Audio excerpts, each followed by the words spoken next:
যারা কোনোভাবেই মানতে নারাজ যে বুবলি আপা পরকীয়া করেছেন তাদের উদ্দেশ্যে কিছু কথা।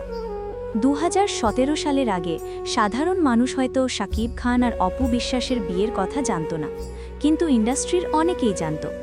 মানলাম শবনম বুবলি হয়তো তখন জানতেন না, কিন্তু যখন অপু নিজের স্বামীর সঙ্গে অন্য এক মেয়ের সম্পর্ক মানতে পারল না, তখন ফোন করেই বুবলিকে সব কিছু জানিয়েছিল। অপু স্পষ্টই বলেছিল যে তারা বিবাহিত। হয়তো বুবলি তখন বিশ্বাস করেনি, ওকে, সেটাও ধরা যায়। কিন্তু 2017 সালে যখন অপু ইন্টারভিউতে এসে সব সত্যি বলল, তখন পুরো দেশ জেনে গেল যে শাকিব অপু বিবাহিত এবং তাদের একটি ফুটফুটে সন্তানও আছে, এব্রাহাম খান জয়। ইন্টারভিউতে অপু এটাও বলেছিল যে বুবলি আগে জানত না এবং ফোনে উল্টাপাল্টা বলার জন্য সে সরি জানিয়েছিল। অপু ভেবেছিল সরি বললে হয়তো বুবলির মন বদলাবে এবং সে শাকিবের কাছ থেকে সরে দাঁড়াবে, কিন্তু না। বুবলি ইন্টারভিউ দেখেই বলল, এটা কি প্রফেশনাল নাকি ইমোশনাল। প্রশ্ন হলো, যখন শাকিব অপুর মধ্যে মনোমালিন্য চলছিল, তখন বুবলি কেন তৃতীয় ব্যক্তি হয়ে এমন পোস্ট বা মন্তব্য করল? শাকিবের তো অনেক নায়িকা ছিল, কিন্তু এমন পোস্ট তো আর কেউ দেয়নি। অনেকের মতে কারণ তখন অপুর অভিযোগ একেবারে ভিত্তিহীন ছিল না। আরেকটি বিষয়, যখন সবাই জেনে গেছে যে শাকিব অপু বিবাহিত এবং তাদের একটি ফুটফুটে সন্তানও আছে, তখন কি অন্তত ছোট্ট জয়ের মুখের দিকে তাকিয়েও অন্যের সংসার থেকে সরে দাঁড়ানো উচিত ছিল না? কিন্তু সেটা হয়নি, বরং সেই সময় শাকিবকে দিয়ে অপুকে ডিভোর্স দেওয়ানোর কথাও শোনা যায়। সত্যিই ডিভোর্স হয়েছিল কিনা সেটা অবশ্য শাকিব অপুর মধ্যেই আছে। পরবর্তী সময়ে বুবলি সন্তান নিল এবং বিয়ের নানা গুঞ্জন ছড়িয়ে পড়ল।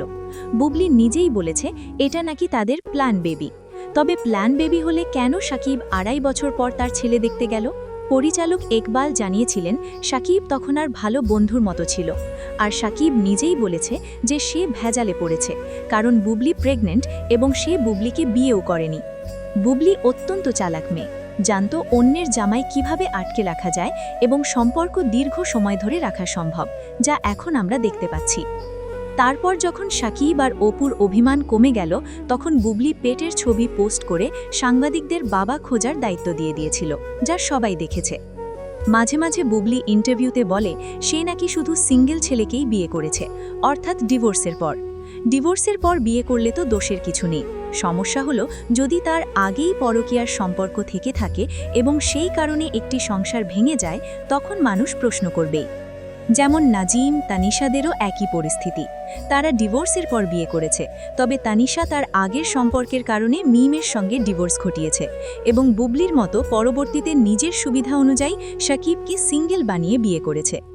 শেষে কথা, ভক্ত হওয়া ভালো, কিন্তু অন্ধভক্ত হওয়া ঠিক নয়। অভিনেত্রীর অভিনয় বা অন্য গুণ ভালো লাগতে পারে, কিন্তু যদি ভুল বা অন্যায় কিছু থাকে তাহলে সেটা স্বীকার করাটাই ভালো এবং গ্রহণযোগ্য।